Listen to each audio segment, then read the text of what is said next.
చెప్తున్న చూడు ఏమేమి రాసిన మళ్ళీ ఆయన ఏమైతే నువ్వు చదువుకొని నాకు తీసుకొని రా మళ్ళీ బాటం అంటే కలవదు. మోనోసేఫ్ 2, ప్యాంటాఫ్ 2, NS 3, యాంటీబయాటిక్ రాసిన, క్యానల్ కిట్లు ఒక 4, సిరంజ్ కాటన్ ఒకటి, ఇంతవరకు తీసుకొని ఇక్కడ ఉన్నట్టు రావాలి నువ్వు.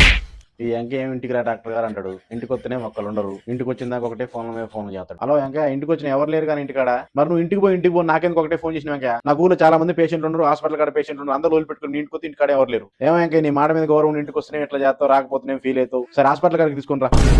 ఏమమ్మా అందరూ నీకు మన నేను సూదేయటం వల్ల తిరగొట్టినది ఏమో ఊరంతా కోడే కూతుంది. మరి అమ్మ నీకు డబ్బులు లేనప్పుడేమో డాక్టర్ గారు ఆ సూదే ఈ సూదే వేయించుకుంటావు, డబ్బులు ఉన్నప్పుడే ఆ డాక్టర్ కాడికి సూది లేపించుకొని మన ఆ సూది లేచిండయ్యా నా బతికెట్టయిందని ఆడ చెప్పు. మళ్ళీ ఇట్లాంటి మాటలు ఇంకోసారి బట్టి నీకు పారాసెటమాల్ టాబ్లెట్ కూడా ఏమైంది బాబు ఎన్నలేంది హాస్పిటల్కి వచ్చినావు? తలకైనా వస్తున్నది. వెంకటేశ్వర మామ కడుపు నేను ఇచ్చే టాబ్లెట్లు సరిపోతాయి నీకు. నీ అమ్మ నీకు ఇప్పుడు ఇంజక్షన్ వేసిన టాబ్లెట్ ఇచ్చిన పని చేయను, ఆల్రెడీ గుర్రం మీద ఉన్నావు.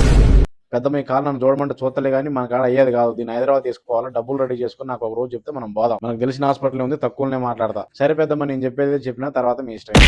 మా డబ్బులు లేవా ఇంకా? పోయిన సంవత్సరం వేసి ఇంజక్షన్కి ఇంతవరకు డబ్బులు లేవు. మేము కూడా ఇంజక్షన్ డబ్బులు పెట్టి కొనుక్కొచ్చి మీకు వేస్తామే. మరి సంవత్సరం అయితే నీకు ఏ బుద్ధి కావట్లేదా? మళ్ళీ ఇంకోసారి వచ్చి సూది చేసేటట్టు ఉండాలి. మరి చూసుకో, సూదులు వేయించుకోవడానికి టాబ్లెట్లు తీసుకోవడానికి అయితే మనసు వస్తుంది కానీ డబ్బులు ఇవ్వడానికి అయితే మనసు రాదు.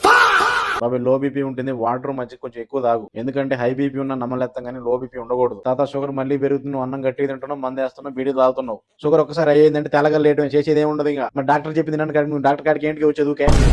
అమ్మాయి గ్లూకోజ్ బాటిల్ 2 గంటలు ఎక్కింది, 2 గంటలు మంచం మీద ఎక్కుండు. నేను మళ్ళీ ఊళ్ళోకి పోయి వచ్చి నేను తీస్తా కానీ బాటిల్. బాబాయ్ హాస్పిటల్ కాడ తీసుకుని రా బాబాయ్, నేను ఊర్లో ఉన్నా, ఇంకా నాకు 3 డ్రెస్సింగ్లు ఉన్నాయి, తీసుకుని వచ్చేసరికి నాకు మధ్యాహ్నం 12 అవుతుంది. సరే 12 నేనే ఇంటికి వస్తా లాగు. క్షణం తీరుకుని తమ్ముడు ఆదాయం ఉండదు అన్నట్టే ఉన్నాయి. ఈ అమ్మాయి ఏం ఫీల్ ఉన్నది మామయ్య.